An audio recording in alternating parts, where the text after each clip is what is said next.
whoa. Hey everybody, welcome back to my channel. My name is Kay, and today I'm going to be doing a wrap-up for the Space Opera September readathon, which is the first readathon that I have ever officially participated in. So I wanted to kind of sit down, go over the books that I read for the readathon over the course of the month, and then just kind of reflect on what I thought of the readathon, how things went. Since it is my very first one, I didn't really know what to expect going into it, so this was all a new experience for me, so I thought I'd chat about it a little bit. So Space Opera September was a readathon hosted by Thomas over at SFF 180, and the main and only real goal was to just read space opera books throughout the month of September. Doesn't the name make sense now?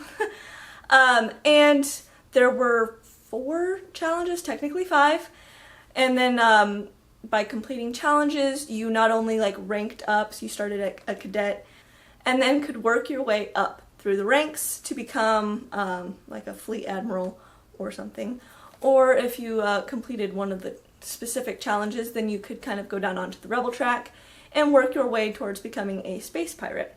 And then for every challenge that you completed, you would also get a different ship for your fleet. And then I think if you completed everything, you'll get a home world that's kind of like your base that you get to pick the name out for. I managed to complete all the challenges, so I am a space pirate. I have all the different ships, of which I don't even know what they're all called. And I will have a home world, which I still haven't thought of a name for, so I'm on top of things. But anyway, so it was successful, which is exciting. I originally chose this as kind of my very first readathon to officially participate on my channel because the goals were attainable. I felt like I could complete all of the challenges, complete the entire readathon, and not have to stress out about it or freak out or anything like that. And when I read, that's kind of my main goal. I don't want it to become stressful or like a chore or just, anything like that. And so I felt like this would be a good challenge to start with. And so let's get started. I will go over which books completed which challenges. I will probably kind of go over each book a little bit. I don't want to go into a ton of detail and make this video last forever. But I will go over a little bit what each book was about and my thoughts on it, how I rated it, that kind of thing. Challenge number 1 was to read a space opera novella. I read Killing Gravity by Corey J. White. Forgot for a second. This was about a character named Mars. That's not her actual name. Miriam Zai. She goes by Mars.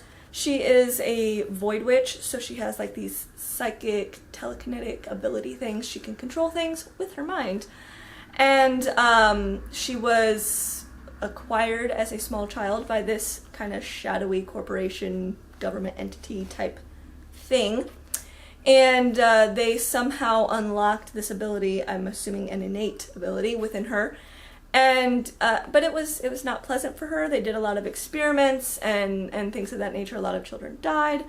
And anyway, at some point she was able to escape. She was still a child when that happened. So she escaped from there with some help from another kind of prisoner on board, and has been kind of on the run and living, secretly ever since. She's now an adult, and the story opens with her being stranded in her ship out in space. A bounty hunter came for her, and she killed the bounty hunter, but her ship was damaged in some way, and so no longer functions. So she's running out of air. And this other crew happens upon her, and they save her, and they help her. And her main goal through this novella is to find out what the hell happened. Who betrayed her? Who sent this bounty hunter after her? And she wants to find out who did that, and she wants to kind of get her revenge about it. And I really like this book. So I read this on a trip to Chicago that I took. Read it on the train. It's a novella, so obviously it didn't take super long. And I am really looking forward to the second and I think third books in this series. Yeah, I enjoyed Mars as a character, and the whole story and the way that it wrapped up especially to me was really, I guess, interesting, but also slightly disturbing with kind of how things played out. I highly recommend this for anybody who's looking for a space opera that's relatively short. Challenge number 2A was to read 2 books by women, and I read Grimspace by Ann Aguirre. I hated this book. I hated it a lot. I did a full, ranty, awful review, quite long, I think, on every reason why I hate, well, not every reason, a lot of reasons why I hated this book. So the main character is Samantha Jax, and she can travel through Grimspace. The ability to do that is genetic, so she's kind of special. She gets framed for the ship that she was piloting. It crashed. She's blamed for it. They're torturing her. She's broken out by some rebel-type people. I couldn't find a single thing about this book that I liked. I read it immediately following Killing Gravity. May have been a mistake because I did enjoy that one so much. It kind of just amplified how much I hated this. I'll link the review for the vlog where I discuss it a little bit as I'm reading it, and then I'll link the full review where I go into all of my angry, just disgusted feelings over this book. So, goodbye. The other book that I read was Ancestral Night by Elizabeth Bear. This book I used to double up. So originally I was going to read a different book, and my library never got it in. So I read Ancestral Night, which was originally supposed to be for challenge number 4, which was to read a 500 or more page book. I just read this. So I read it for both. I was not impressed by this book. I like the story. So you have Amy, I think is her name. She is an engineer. She works on this salvage tug, and her very small crew of her, the pilot, they have 2 cats, and then the AI who kind of does a lot of controlling the ship, named Singer.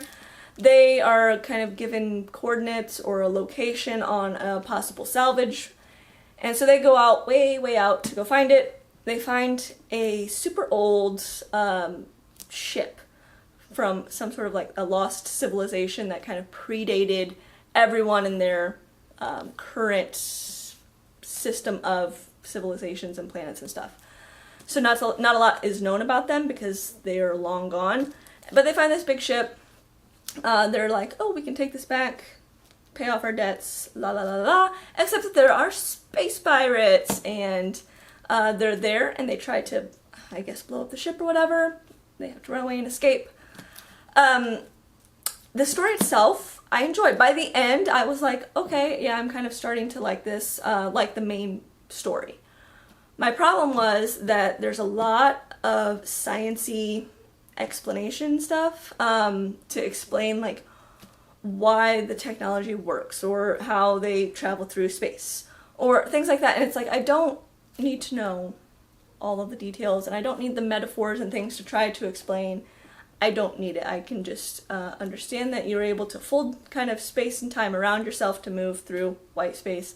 I don't even know why. It's fine. All of that just seemed to kind of pull me out of the story, and so therefore it took me a long time to get into the book. I mean, I'm saying it took days to get to the 100-page mark, just because it was a lot. Then there was also, especially kind of towards the end, the second half of the book, was a lot of like philosophical musings and wanderings, which also took me out of the story, and I probably could have done without most of those, just because it seemed like, especially with the philosophical stuff, they would kind of revisit the same, you know, things that they had already been talking about, and it just got to the point where it's like, can we just get back to what's going on in the actual story and kind of go with that? So there's like kind of the two things, and therefore it was kind of just a middle of the road book for me. Amy was fine. I felt like she was really well developed. She had an interesting backstory, a lot of like trauma and problems with the way she was brought up, which had then impact on the current time period that she's in, because she's still kind of struggling with all of that and kind of overcoming some of it.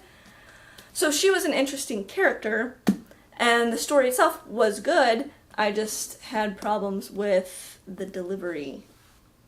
So It also got a bit repetitive occasionally. Her pilot crewmate is from a planet where they have messed with the genes and the breeding and all of that to make them hyper-masculine, and she repeatedly observed and commented to the reader about how muscular he was, or, you know, attractive, because remember, he's from that planet where they do that.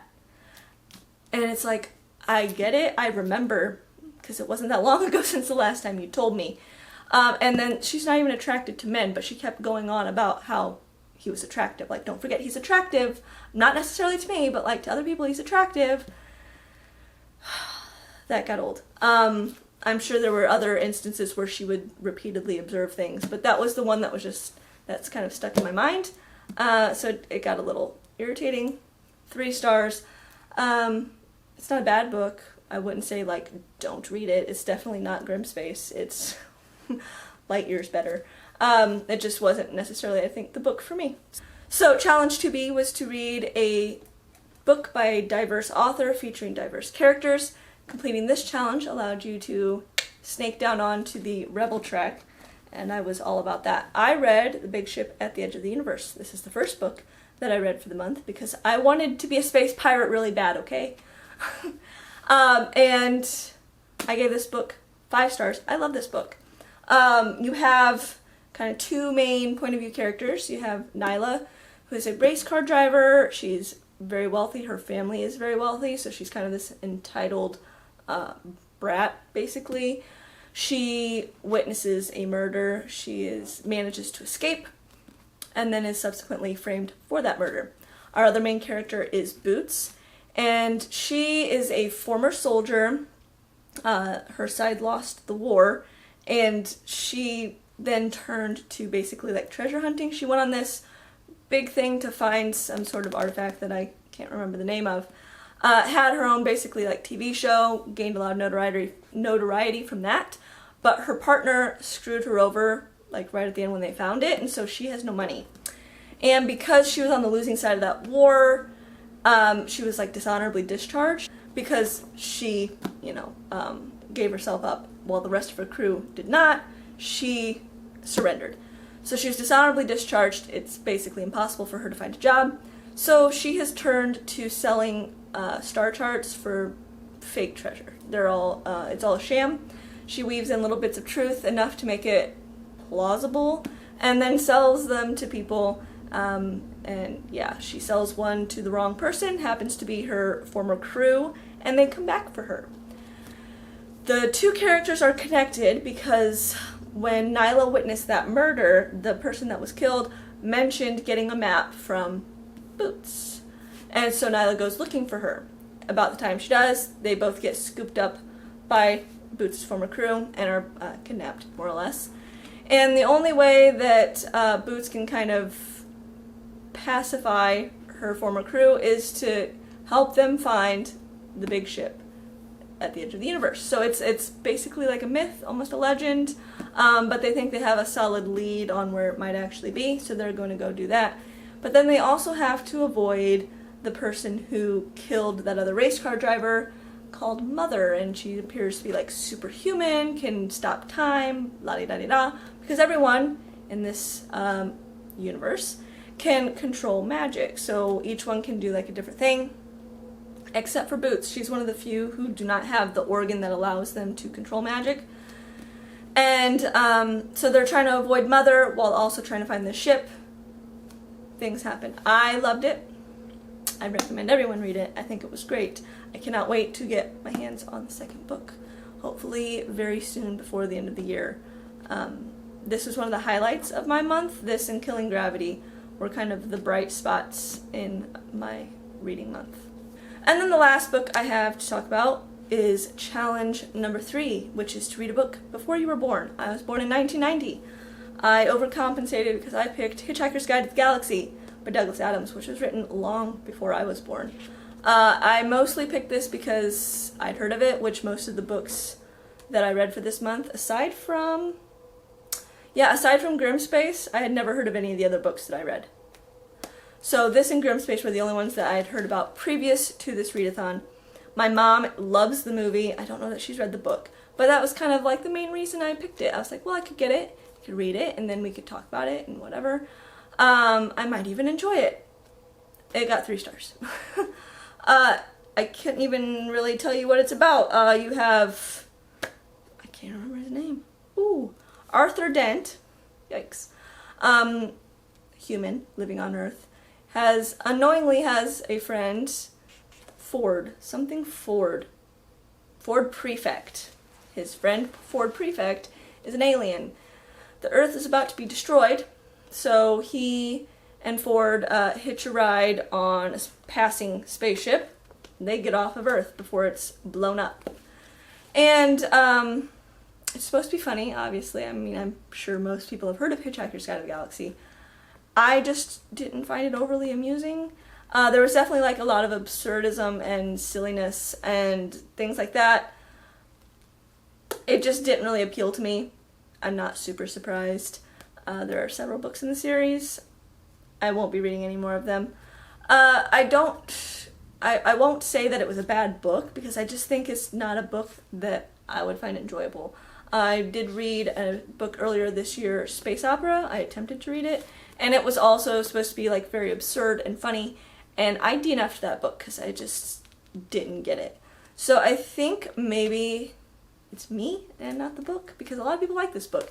I just don't know that I like absurdism and that type of comedy in the books that I read, I think. So unfortunately, I did listen to it on audio, Stephen Fry, who is excellent. I just wasn't like motivated to listen to it, and it took me a long time to finally get through. So that was a bit of a bummer. This month was difficult. I have not read very many books. I have not read very many pages. And the month is almost over. I'm hoping to get through 2 books to kind of round off the month. But it just, Ancestral Night especially, took like 10 days to read, which is an exceedingly long time for me, even for a book that's 500 pages. And I think I just wasn't picking it up, and kind of the same with Grimspace. That took me longer than it should have. It's like a 300-page book. It just kind of, my reading really got bogged down this month. I went into the readathon thinking, oh, it's going to be pretty easy. I don't have a super high page count for the books that I need to read for the readathon. Shouldn't be a problem. And then I got into them, and I kind of had 2 really great books in a row, and then after that, the books were just not great. And I felt like I needed to read them and get through them. And so then I just had a really low reading month, unfortunately. But I still view the readathon as a success, because I did find those 2 really great books. So both are part of a series. Both I plan on buying and adding to my collection, and hopefully then if the authors, I don't know if they have anything else out, but if they do, or if they eventually put something else out, now they're on my radar, because previously they were not. And now I know, like, pick up their next book and see if I like it. So for me, it's still a win, even though the month overall was not great. I read 5 books and I only liked 2, but I still managed to find 2 potential authors that I want to check out in the future. So that's good enough for me. I was happy to have participated in the readathon. I had some decent comments on previous, whether it was, tweets on Twitter or my other videos. I did do some vlogs for the readathon, which was kind of fun. I'm not super great at them, and I'm really not great about remembering to film for them. I'm actually still trying to wrap up my last one and keep forgetting to film and update on things, so oops. But overall, I'm glad I did it. I plan on doing more readathons going forward, and yeah, we'll just see how it goes. So that's all I've got for today. Thanks for sticking around. Like and subscribe down below if you want. Leave a comment if you've read any of these books, or if you participated in Space Opera September. Let me know how it went for you, and I will see you guys next time. Bye!